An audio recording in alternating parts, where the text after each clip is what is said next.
Kita masuk ke sub pokok bahasan terakhir dari fisika listrik, magnet, gelombang, dan optik, yaitu kita akan membahas tentang optik. Pembahasan pada optik, ya, geometri mencakup pembentukan bayangan akibat pemantulan dan pembiasan, ya, reflection dan refraction. Ada 5 sub pokok bahasan. Yang pertama itu adalah pembentukan bayangan oleh cermin datar. Kemudian kita membahas tentang cermin lengkung yang terdiri dari cermin cekung dan cermin cembung. Kemudian kita akan membahas tentang bayangan akibat pembiasan. Kemudian kita akan membahas lensa, lalu instrumen optik. Yang pertama kita membahas tentang cermin datar. Pemantulan cermin datar menghasilkan bayangan berada di belakang cermin, ya. Ini objek, O, ya. Kemudian image, bayangan. Jika terjadi pemantulan, ya, pada cermin datar, maka bayangan akan berada di belakang cermin, ya. Pemodelan bayangan dapat dilakukan dengan menggunakan minimal 2 sinar, ya, yang sinar mana saja. Kita mengikuti konsep dari pemantulan, sudut datang sama dengan sudut pantul. Kemudian pada cermin datar, jarak bayangan sama dengan jarak benda, ya. Jika jarak benda ke cermin itu adalah P, maka jarak bayangan ke cermin itu adalah I, yang mana nilainya itu adalah P sama dengan I, ya. Tapi berbeda tanda karena bayangan berada di belakang cermin. Pemantulan dari sebuah objek, ya, yang bukan titik seperti ini, ya, kita dapat bentuk dari sinar-sinar dari beberapa titik, ya, dari sinar ujung yang satu kemudian ujung yang lainnya. Di depan dua cermin yang saling tegak lurus seperti ini, ya, misalnya beberapa cermin datar, berapa bayangan yang dapat dibentuk. Kita bisa lihat bayangan pertama yaitu seperti ini, kemudian bayangan yang kedua itu seperti ini, kemudian bayangan ketiga itu adalah bayangan satu terhadap cermin dua atau bayangan dua terhadap cermin satu, ya, seperti ini. Kalau ini bayangan satu, kalau kita bayangan dua terhadap cermin satu, maka hasilnya akan sama di bayangan tiga. Kemudian kita masuk ke geometri, ya, dari cermin lengkung. Kita masuk ke cermin lengkung. Yang pertama, sumbu cermin. Sumbu cermin itu adalah ini, yang di tengah, garis di tengah ini. Kemudian ada titik pusat kelengkungan, C, ya, itu C ini. Yang besarnya adalah jari-jari dari cermin. Ya, kalau ada cermin lengkung, maka jari-jari kelengkungannya ini itu adalah letak pusat kelengkungan atau disebut C. Kemudian titik fokus, yaitu besarnya adalah setengah dari jari-jari atau setengah dari jarak pusat kelengkungan. Ya, kalau kita ini berarti F-nya, ya, di sini setengah dari jari-jari. Kemudian konsepnya adalah jika nilai F dan R adalah positif, ya, maka nilai F dan R adalah positif jika berada di depan cermin. Ya, jadi ini depan cermin, ya, ini belakang cermin. Kalau misalnya F dan R-nya itu positif, berarti dia F dan R itu berada di depan cermin. Artinya cermin tersebut adalah cermin cekung. Kalau ternyata F dan R-nya itu berada di belakang cermin, seperti ini, ya.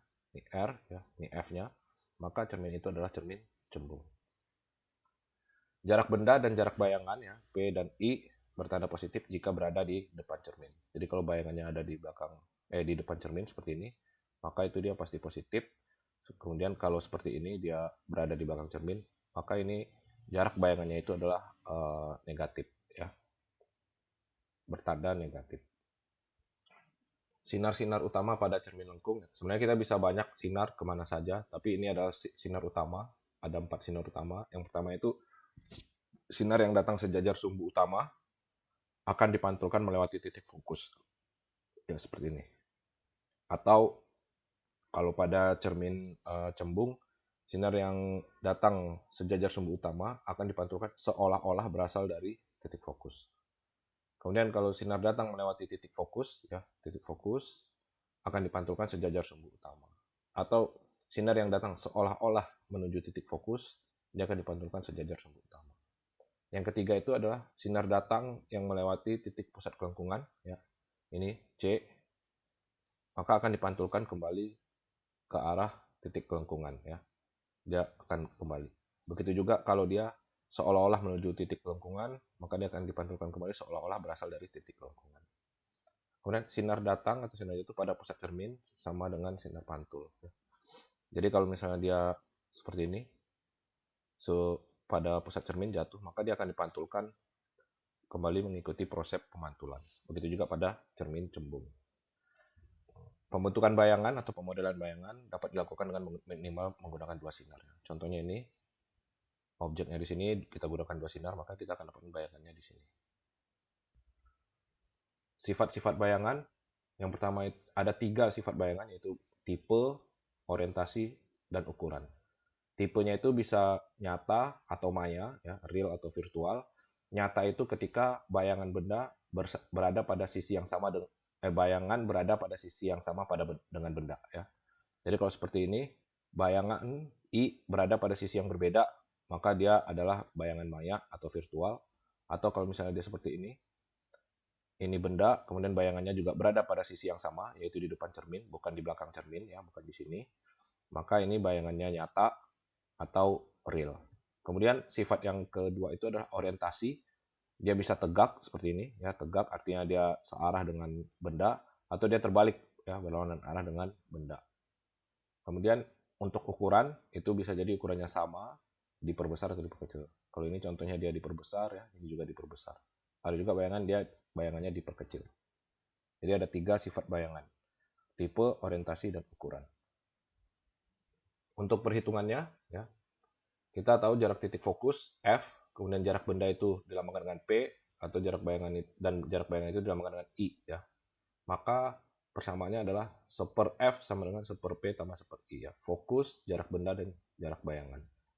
Kemudian besar pembesaran atau magnification-nya kita lambangkan dengan M, yaitu nilai mutlak M atau besar pembesarannya itu adalah, kalau kita punya informasi mengenai tinggi, maka tinggi bayangan dibagi dengan tinggi benda. Atau kita bisa hitung dari jarak, yaitu M sama dengan minus, ya, jarak bayangan dibagi dengan jarak benda. Nah, ketika kita menghasilkan tanda negatif, ya, tanda negatif dari ini pembesaran, itu artinya bayangan bersifat terbalik. Kemudian ini ada ringkasan, kalian coba pahami, ya, ini kosong di sini. Jadi yang pertama itu misalnya dia cermin datar, ya, objeknya di mana saja, maka kalian bisa isi lokasinya ada di mana, di depan atau di belakang cermin, tipenya itu apakah nyata atau maya, orientasinya itu apakah dia tegak atau terbalik. Kemudian tanda, ya, tanda ini kalian kalau pahami sangat berguna kalau mengerjakan soal-soal. Tanda F-nya itu apa, tanda R-nya itu apa, M-nya itu apa, positif, negatif, ya, atau ya positif atau negatif. M-nya ini pembesarannya positif atau negatif. Begitu juga untuk lensa konkav, ya. Kalau bayangan objeknya itu berada di dalam F, ya, kalau misalnya begini, ya, kita punya F, ya. Kalau dia di area ini, ya, artinya dia inside F, maka bentuk bayangannya itu seperti apa, lokasi, tipe, dan orientasinya, juga tandanya, ya, fokus dan ini, ya, kalian bisa lihat. Kalau dia outside F berarti dia ada di sini, ya, maka seperti apa. Nah, untuk convex, ya, cembung, kalian kalau bayangannya di mana saja, kalian bisa kasih tandanya seperti apa.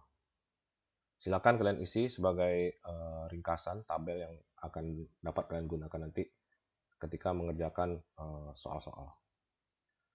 Kemudian kita masuk ke contoh 1, ya, cermin lengkung. Sebuah cermin lengkung dengan panjang fokus, ya, F sama dengan 10 cm. Carilah letak bayangan dan sifat bayangan dari benda yang berjarak 25 cm, 10 cm, dan 5 cm. Oke, yang pertama adalah kita pahami bahwa fokusnya itu adalah 10 cm. Nah, di sini kita lihat bahwa tandanya itu adalah positif, ya. Maka dia ini adalah cermin cekung, ya, atau konkav, ya. Oke, kemudian yang berikutnya adalah kita cari pada pertanyaan A, jarak bendanya adalah 25 cm, maka P sama dengan 25 cm. Yang ditanyakan adalah letak dan sifat bayangan. Maka kita bisa cari di sini 1 F sama dengan 1 P, ya, ditambah 1 I. Nah, ini kita bisa selesaikan. Itu 1/10 sama dengan 1/25 tambah 1 I, ya. Maka kalian bisa selesaikan ini, akan diperoleh I-nya itu jaraknya adalah sekitar 16,7 cm. Nah, di sini untuk sifatnya kalian bisa lihat 16,7 cm ya. Ini dia adalah positif ya. Artinya kalau dia positif, maka dia berada di depan cermin ya, di depan cermin. Nah, kalau dia di depan cermin, maka ini artinya dia bayangannya bersifat nyata ya. Nyata. Kemudian di sini kita bisa hitung M-nya, yaitu sama dengan min I per P ya. Min I-nya itu adalah 16,7, P-nya itu adalah 25 ya. Maka kita akan dapatkan min 0,67 ya. Nah, di sini kalian lihat bahwa dia nilai M-nya itu lebih kecil dari 1, nilai mutlaknya, maka dia diperkecil. Kemudian berikutnya itu dia ada tanda negatif yang artinya bayangan ini adalah terbalik ya, terbalik. Jadi sifatnya, kita 3 sifatnya udah kita tentukan, kemudian jaraknya juga kita udah dapatkan. Kemudian kalau yang B ya, yang B sama P-nya itu sama dengan 10, kita bisa cari ya 1/F sama dengan 1/P ditambah 1/I, maka kita akan dapatkan nilai I-nya itu adalah tak hingga ya, karena I sama F sama P-nya itu sama-sama 10. Untuk sifatnya tidak dapat kita definisikan karena jarak I-nya sangat jauh dan sinarnya sejajar yang kita peroleh. Kemudian untuk yang C, ketika P-nya sama dengan 5 ya, ini kita akan dapatkan nilai I-nya itu sama dengan ya, dengan menggunakan rumus yang sama, yaitu min 10 cm ya. Nah, di sini min 10 cm, kita lihat tandanya itu adalah negatif. Kalau tandanya negatif berarti dia di belakang cermin ya. Kalau di belakang cermin dia sifatnya adalah maya.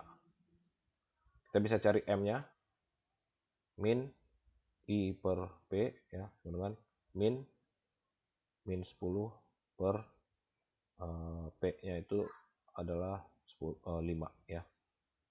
Hasilnya kita dapatkan 2. Dari 2 kita dapatkan bahwa dia diperbesar dan karena dia positif maka dia bersifat tegak ya. Ini sifatnya, ini jaraknya. Oke, ini untuk cermin lengkung. Kemudian kita masuk ke yang ketiga, bayangan dari pembiasan. Bayangan akan terbentuk ketika sinar cahaya dibiaskan di antara dua material yang transparan. Ya, ini sudah sempat kita singgung sebelumnya pada pembiasan. Tentu jarak benda P, jarak bayangannya I, pusat kelengkungannya itu R, maka persamaannya itu adalah N1 per P ya, kemudian ditambah N2 per I sama dengan N2 min N1 per R ya, pusat kelengkungan jari-jari, bukan F di sini. N adalah indeks pembiasan. Kemudian di sini tanda-tanda yang berlaku, R-nya itu positif, berarti titik pusat kelengkungan di belakang permukaan, P-nya itu positif, benda di depan permukaan, dan image kalau positif dia berada di belakang. Jadi berlawanan ya. Berbeda dengan cermin. Kalau cermin kalau dia di depan permukaan maka dia sama-sama positif. Kalau pembiasan atau lensa transparan ya, maka benda di depan itu positif, bayangan di belakang itu yang positif. Kemudian ini contohnya ya, seorang mahasiswa melihat vertikal ke bawah satu kolam dengan kedalaman 1 meter ya, ini kedalamannya 1 meter. Kemudian dengan indeks biasnya N2 itu 1 udara, air itu 1,33. Berapa kedalaman kolam yang tampak oleh mahasiswa tersebut? Nah, di sini kita dapat selesaikan bahwa rumusnya itu adalah N1 per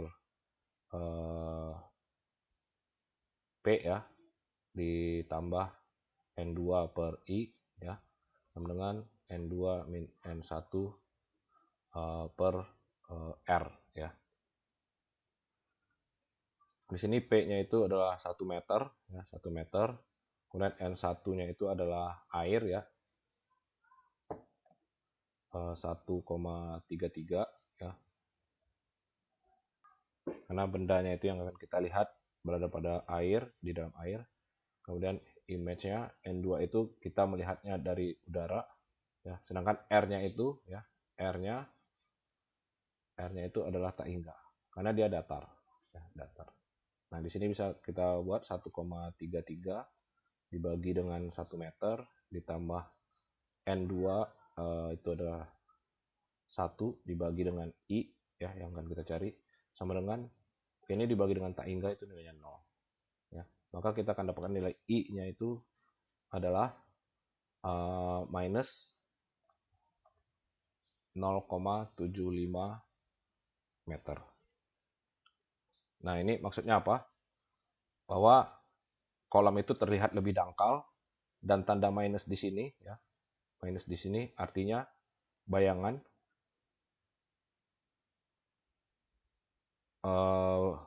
berada di depan, ya, di depan objek transparan atau dia sama dengan objek, ya, objek. Jadi yang kita lihat di sini, kalau kita lihat dari sini, maka bayangan itu pada posisi sisi yang sama dengan objeknya. Kemudian ini contoh yang ketiga, sebuah sumber cahaya diletakkan pada jarak 25 cm, ya. Ini 25 cm dari pusat bola, ya. 25 cm, ya, dari pusat bola. Yang bola kaca N-nya itu adalah 1,5, jari-jarinya adalah 10, ya, jari-jarinya adalah 10. Carilah bayangan dari sumber. Jadi di sini dia akan terbagi dua, ya, karena yang pertama itu dia berhadapan dengan cembung di sini, ya. Ya, dengan yang cembung di sini. Kemudian yang kedua dia akan berhadapan dengan yang cekung, ya. Kira-kira penyelesaiannya itu akan seperti ini, ya. Kalian bisa pelajari. Oke. Akan terdapat dua pembiasan, ya. Tadi yang saya katakan, yang pertama adalah cembung, kemudian cekung, ya. Yang perlu diingat adalah jaraknya, ya. Jaraknya dari permukaan itu, kalau ini dia dari pusat bola 25, jari-jari 10, berarti jarak ini dia adalah 15, ya. 15. Nah, kemudian setelah kalian dapatkan image akibat yang cembung, kemudian image yang cembung ini akan menjadi objek bagi yang cekung. Nah, jaraknya yang di sini kita dapatkan jaraknya itu adalah 90, ya, di sini 90. Kemudian bagi cermin cekung, ya, yang cekung ini jaraknya itu adalah ditambah 20 cm, ya, diameternya. Jadi jaraknya adalah 110. Ini 110. Tadi yang pertama 15 cm karena kita dapatkan ini, ya. Ini nanti kalian bisa pelajari untuk contoh 3 dari pembiasan. Kemudian kita masuk ke lensa, ya. Lensa adalah lensa tipis, lensa yang memiliki ketebalan lebih kecil bila dibandingkan dengan jari-jari kelengkungannya, ya. Jadi dia sangat tipis dibandingkan dengan jari-jarinya. Lensa konvergen atau lensa cembung, kemudian ada lensa divergen, lensa cekung. Geometri dari lensa, jarak titik fokus, ya, dari jari-jari kelengkungan itu adalah ini, 1/f sama dengan n dibagi n medium dikurang 1 dikali dengan 1/r1 1/r2. Jadi dia ada dua lensa ini, ya. Maka f-nya itu kita bisa cari tergantung dari indeks bias mediumnya, kemudian dari kelengkungan kedua lensa. Jadi dia bisa saja nanti begini, ya, begini, kemudian dia cekung lagi, ya, kemudian atau bisa jadi dia satu cekung, kemudian satunya datar, maka nilai R-nya ini akan berbeda, ya. Jadi tergantung. Nah, dari sini kalian bisa dapatkan fokus dari lensa itu berapa, ya. Nah, untuk konvergen nilai fokusnya itu positif, ya, untuk lensa cembung, sedangkan divergen itu nilai F-nya itu akan negatif. Sinar-sinar utama pada lensa, ya, lensa konvergen dan divergen itu sama, ya, prinsipnya. Sinar datang sejak sumber utama, kemudian dibiaskan atau diteruskan melewati titik fokus pada di belakang lensa. Jadi kalau dia sejar sumber utama, dia akan diteruskan tapi seolah-olah menuju titik fokus. Sementara pada lensa cekung, dia sejar sumber utama, maka akan dipantulkan seolah-olah berasal dari titik fokus. Kemudian kalau sinar datang melewati fokus, ya, dia akan dipantulkan sejajar. Kalau yang lensa cekung, kalau seolah-olah menuju titik fokus ya, yang ini, nah, dia akan dibelokkan, dipatahkan di sini sejajar sumbu utama. Sinar datang melewati pusat lensa, ya, pusat lensa yang ini, yang di tengah-tengah, akan dipantulkan, akan diteruskan kembali, diteruskan dari pusat lensa. Artinya dia lurus, ya, lurus. Oke. Sifat bayangan dari lensa, ya ini akan sedikit berbeda dari cermin yang harus kalian pahami. Tetap kita ada tipe, orientasi, dan ukuran. Tipenya itu nyata, yang pertama, dan maya. Nyata itu jika bayangannya berada pada sisi yang berbeda ya dari benda. Jadi kalau kalau misalnya cermin ya dia adalah pemantulan. Jadi dia positif kalau dia berada posisi yang sama ya.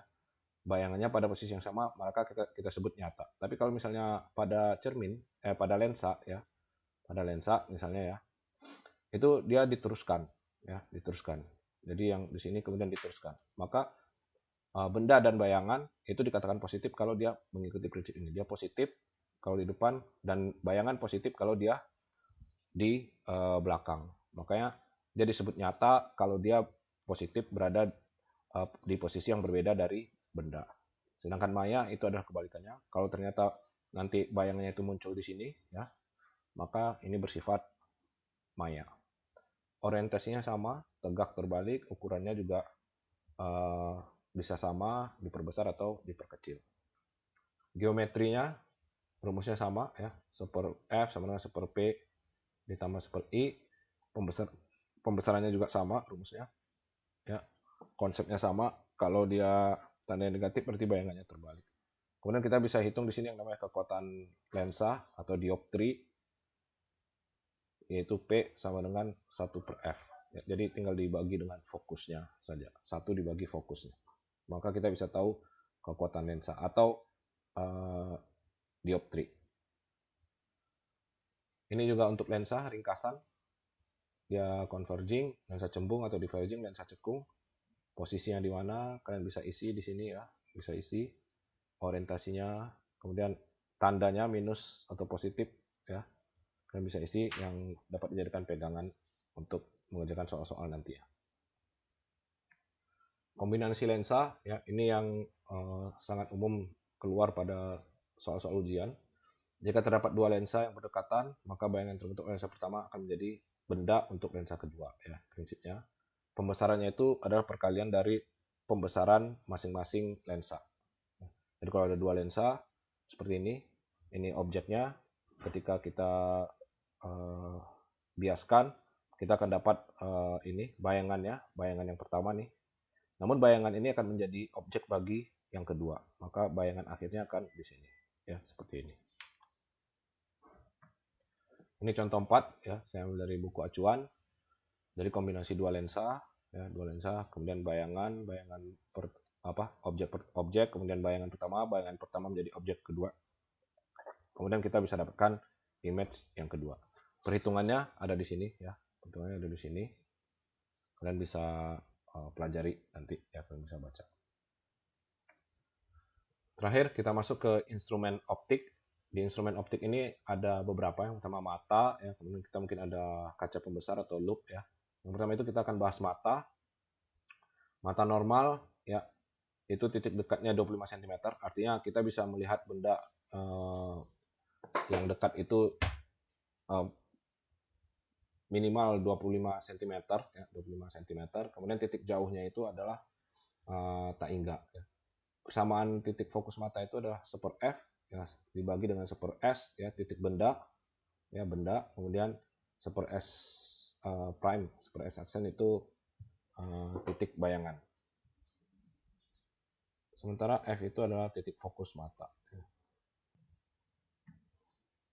Ini contohnya ya, ada dua contohnya. Ya, jika titik dekat mata 75 cm, berapa kuat lensa yang harus dipakai untuk membuat titik dekat? Kalian bisa lihat di sini titik dekat kita atau titik dekat mata itu adalah 25 cm seper S. Kemudian titik dekat mata kita ya, sesungguhnya itu, maksudnya pada kasus ini itu 75 cm. Ya 75 cm, artinya dia dapat membuat bayangan di matanya itu sebesar 75 cm. Ya, di sini min 75. ya, sama dengan fokus ya. Maka yang kita cari adalah berapa nilai fokus ya tambahan untuk mata tersebut. Maka kita bisa hitung seperti ini ya, nilainya itu 2/75 atau ini 2,76 dioptri ya kuat lensanya, yang mana fokusnya itu adalah 1/2,67 ini atau 75/2 ya. Besar fokusnya itu 37,5 cm. Ini dikatakan dia rabun dekat atau hyperop. Kemudian yang kedua, seseorang menggunakan kacamata min 3 dioptri ya, P-nya itu adalah min 3, maka ini kita bisa dapatkan F-nya itu adalah 3 gitu ya. Tentukan titik jauh matanya. Kita bisa lihat yang ditanyakan itu adalah titik jauh ya, titik jauh mata itu adalah 1/taingga ya. Maka yang ditanyakan yang ini yang normal ya, yang normal. Maka yang bayangan yang dibentuk itu adalah 1/s prime yang kita cari sama dengan 1/f. 1/f ini adalah P ya, itu min 3 dioptri. Oke, ini kalau kita selesaikan kita akan dapatkan nilainya itu adalah min 33,3 cm. Ya, yang seperti ini kita sebut dia dengan rabun jauh atau miop. Kemudian kaca pembesar, titik dekat mata kita tahu 25 cm, yang penting benda terlihat maksimum pada jarak tersebut ya. Kita bisa melihat terlihat maksimum pada jarak 25 cm. Ada kalanya benda berukuran kecil tidak terlalu jelas, namun jika diletakkan lebih dekat maka akan terlihat blur. Ya, tadi dikatakan bahwa titik dekat itu adalah 25 cm minimum. Kalau lebih dekat lagi kita menjadi tidak melihatnya secara blur atau tidak akan kelihatan bendanya dengan fokus. Nah, untuk itu dapat digunakan kaca pembesar yang prinsipnya itu adalah membantu menambah kekuatan dari lensa mata.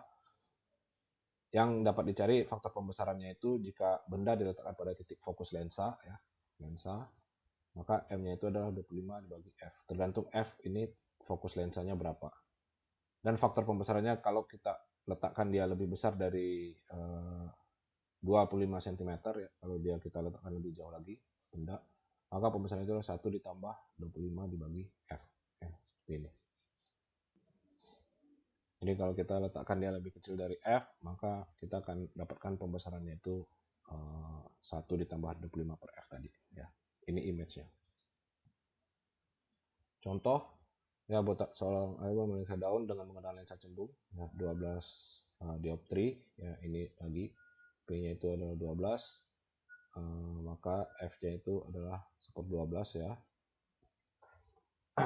Sebagai kaca pembesar, berapa pembesaran sudut yang diharapkan jika A bayangan akhir berada sejauh 25 cm, bayangan akhir berada di taingga ya. Ya, ini kalau bayangan akhir kita harapkan 25 cm dari lensa, maka kita akan dapat cari nilai M-nya itu adalah 1 ditambah 25/100/12 ya ini. Ini dalam cm ya, dalam cm. Dalam cm makanya kita gunakan 100, maka hasil akhirnya itu adalah 4. Kemudian kalau bayangan akhir berada di taingga, maka pembesarannya itu 3. Jadi kalau misalnya kita geser-geser lensanya ya sehingga bayangannya itu berada sejauh 25 cm ya, 25 cm daripada dari lensa, maka kita akan dapatkan pembesaran yang besarnya 4. Sedangkan kalau kita lebih jauhkan lagi, maka dia akan kembali mengecil. Pembesaran itu hanya 3 kali. Oke. Kemudian mikroskop. Ya, mikroskop ini dua lensa, sebenarnya prinsipnya dua lensa, lensa benda objektif atau lensa mata ya, okuler, eyepiece. Faktor pembesarannya jika bayangan akhir di titik dekat mata, ya harapan kita bisa melihat dia di 25 cm, maka besar pembesarannya itu adalah M sama dengan min L/FOB ya dikali dengan 25/F okuler ya, apa lensa eyepiece-nya ya. L itu apa? L itu adalah jarak kedua lensa ya. Ini.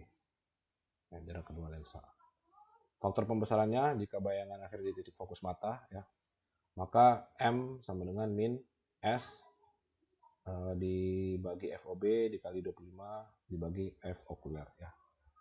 Pertanyaannya S itu apa? S itu adalah ini. Ya, di sini. Jarak antara F2 dan F1 prime.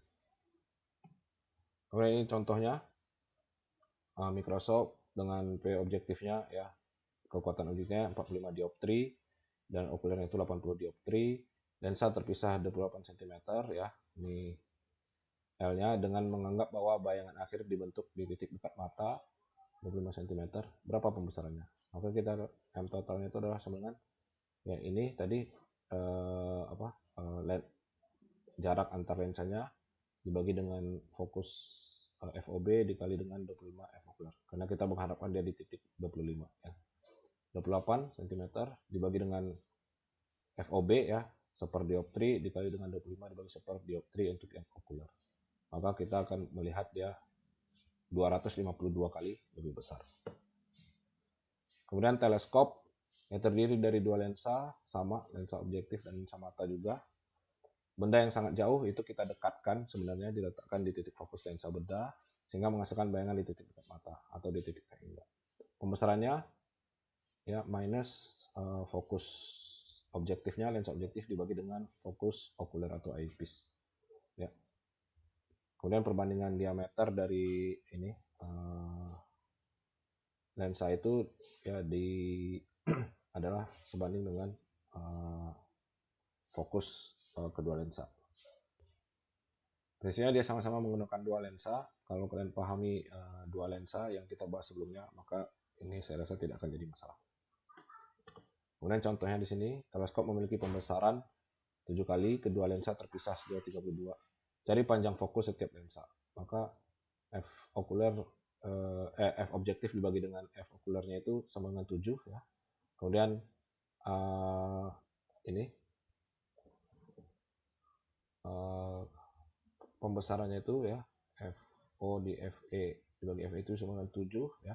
Kemudian kalau misalnya kita tambahkan, maka di sini FE ya FO itu nilainya adalah sama dengan 7 FE ya. Kalau misalnya kita tambahkan dengan FO ditambah FE, maka ini sama dengan 7 FE ditambah FE ya sama dengan 8 FE ya. Nah, ini 8 FE.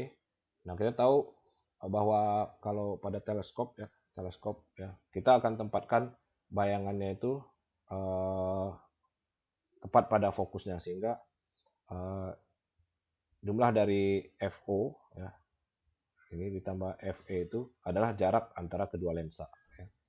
Maka kita akan dapatkan jaraknya itu adalah 32, maka 8 FE itu sama dengan, karena dijumlahkan ya FO dan FE itu adalah 32. Maka kita dapatkan FE-nya itu sama dengan 4 cm. Kemudian FO-nya itu adalah 7 kali FE ya. 7 FE yaitu 28 cm ya. Nah, ini untuk instrumen optik. Pembahasannya straightforward ya, kalian bisa gunakan rumus-rumusnya secara langsung ya, yang harus dipahami tadi kalau pada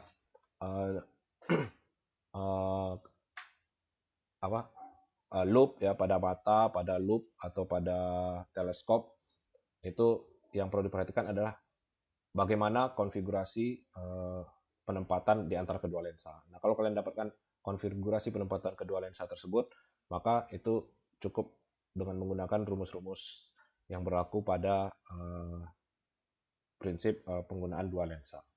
Oke. Cukup sekian untuk materi optik ya, materi terakhir. Terima kasih.